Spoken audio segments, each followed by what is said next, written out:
Assalamualaikum warahmatullahi wabarakatuh. Hai sahabat pintar, apa kabar? Semoga kalian selalu sehat dan tetap bersemangat ya. Jumpa kembali bersama Bu Guru di YouTube channel Guru Mandiri. Pagi hari ini Bu Guru akan menyampaikan materi pelajaran untuk kelas 6, tema 4, globalisasi, subtema 2, globalisasi dan manfaatnya, pembelajaran ke-1. Namun sebelum kita mulai, marilah kita awali pembelajaran kita pagi hari ini dengan pembacaan doa terlebih dahulu. Anak-anak, kita telah mengetahui pengaruh globalisasi yang terjadi di sekitar kita. Tahukah kamu apa manfaat globalisasi? Lalu, bagaimana globalisasi itu dapat terjadi? Yuk, simak terus penjelasan Bu Guru berikut ini ya. Pada suatu kesempatan, Menteri Luar Negeri Retno Marsudi menjadi pembicara dalam pertemuan tingkat menteri negara-negara Forum Kerjasama Ekonomi Asia Pasifik atau APEC di Manila, Filipina pada tanggal 17 November 2015. Anak-anak, setelah mengamati foto tadi, jawab pertanyaan berikut ini ya. Yang pertama, bagaimana berita tentang pertemuan tingkat menteri APEC tersebut dapat disiarkan ke semua negara di berbagai belahan dunia? Ada beberapa cara yang dapat ditempuh untuk menyiarkan berita tentang pertemuan tingkat tinggi menteri APEC. Berikut beberapa di antaranya ya. Yang pertama, berita dapat disebarkan melalui media seperti surat kabar, berita di televisi, media online, majalah, dan lainnya. Kemudian berita juga dapat disebarkan melalui siaran radio, baik siaran radio konvensional maupun siaran langsung radio. Selanjutnya, apa manfaat globalisasi terhadap kerjasama Indonesia dengan negara-negara di Asia dan di dunia?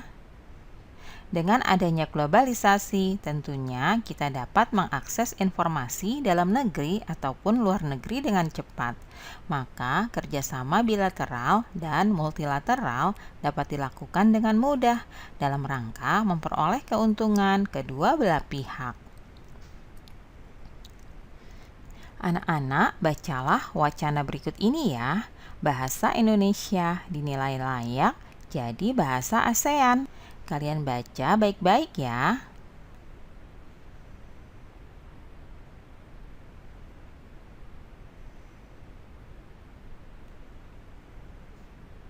Nah, anak-anak, selanjutnya coba kalian tuliskan informasi penting tersebut dalam setiap paragraf pada diagram berikut ini ya. Pada paragraf pertama yang merupakan topik masalah, yaitu bahwa bahasa Indonesia layak menjadi bahasa ASEAN karena berasal dari negara berpenduduk terbesar.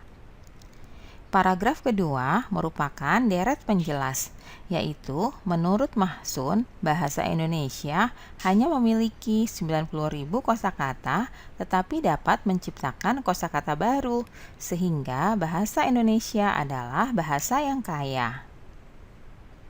Selanjutnya, menurut Frans Magnus Suseno, bahasa Indonesia layak menjadi bahasa global. Dengan bahasa Indonesia, kita bisa mengungkapkan apa saja. Bahasa Indonesia itu sempurna, tidak kaku, dan bisa berkembang.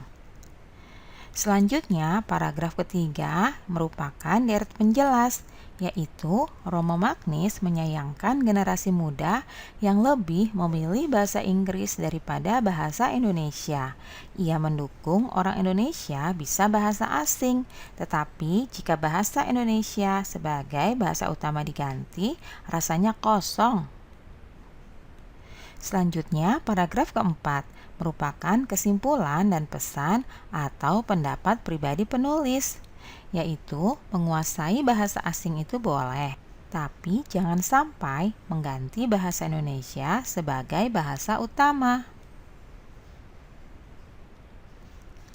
Anak-anak, coba kalian diskusikan bersama teman tentang jenis kerjasama yang dilakukan Indonesia serta peran Indonesia dalam kerjasama tersebut. Indonesia melakukan bentuk kerjasama dalam bidang budaya. Jika bahasa Indonesia menjadi bahasa ASEAN, maka bahasa Indonesia akan menjadi budaya di negara-negara anggota dalam hal komunikasi. Nah, anak-anak, carilah informasi lain tentang kerjasama di bidang politik antara Indonesia dengan negara-negara anggota ASEAN. Lalu, identifikasi posisi dan peran Indonesia dalam setiap kerjasama tersebut. Berikut ini adalah kerjasama Indonesia dengan negara-negara di Asia Tenggara di bidang sosial budaya di masa globalisasi. Nah, berikut ini adalah bentuk kerjasama dan juga peran Indonesia. Di antaranya adalah yang pertama, mempererat hubungan politik melalui pertukaran duta dan konsul. Peran Indonesia yaitu mengirim duta dan konsul ke negara-negara anggota. Peran yang kedua yaitu menerima dan memfasilitasi duta dan konsul dari negara anggota. Itulah salah satu bentuk kerjasama dan peran Indonesia di bidang sosial budaya di masa globalisasi. Anak-anak, bagaimana penggunaan energi pada masyarakat Indonesia? Lalu bagaimana dampaknya bagi lingkungan hidup? Ayo kita cermati potongan berita berikut ini. Belakangan ini banyak bermunculan masalah pemborosan energi. Masalah pemborosan energi secara umum sekitar 80% disebabkan oleh faktor sumber daya manusia yang kurang memahami dampak dari pemborosan energi bagi kelangsungan hidup anak cucu kita mendatang. Selain disebabkan oleh manusia, ada pula 20% disebabkan oleh faktor teknis. Indonesia merupakan negara yang boros dalam penggunaan energi. Bahkan Indonesia termasuk salah satu negara di Asia Tenggara yang tertinggi dalam hal pemborosan energi. Hal ini tercermin dalam indeks elastisitas energi. Skor Indonesia lebih tinggi dibandingkan dengan negara-negara di Asia Tenggara, bahkan dengan negara maju.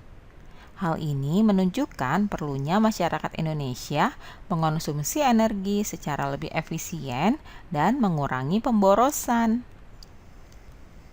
Anak-anak, dampak dari pemborosan energi sebenarnya sudah kita rasakan. Hal ini terasa dari peningkatan suhu global. Meningkatnya suhu global menyebabkan naiknya permukaan air laut, meningkatnya intensitas fenomena cuaca ekstrim, lebih lamanya cuaca panas daripada cuaca dingin, dan hilangnya gletser, serta akibat-akibat lainnya. Jika fenomena ini terus terjadi tanpa antisipasi dan penanggulangan, mungkin kelangsungan hidup manusia akan terancam. Oleh karena itu, anak-anak, mulailah dari sekarang untuk menghemat energi ya, agar kelangsungan hidup manusia akan terus lestari. Demikianlah pembelajaran kita pagi hari ini ya anak-anak. Semoga bermanfaat untuk kalian semuanya. Sampai jumpa lagi pada video pembelajaran selanjutnya. Salam sehat dan tetap semangat.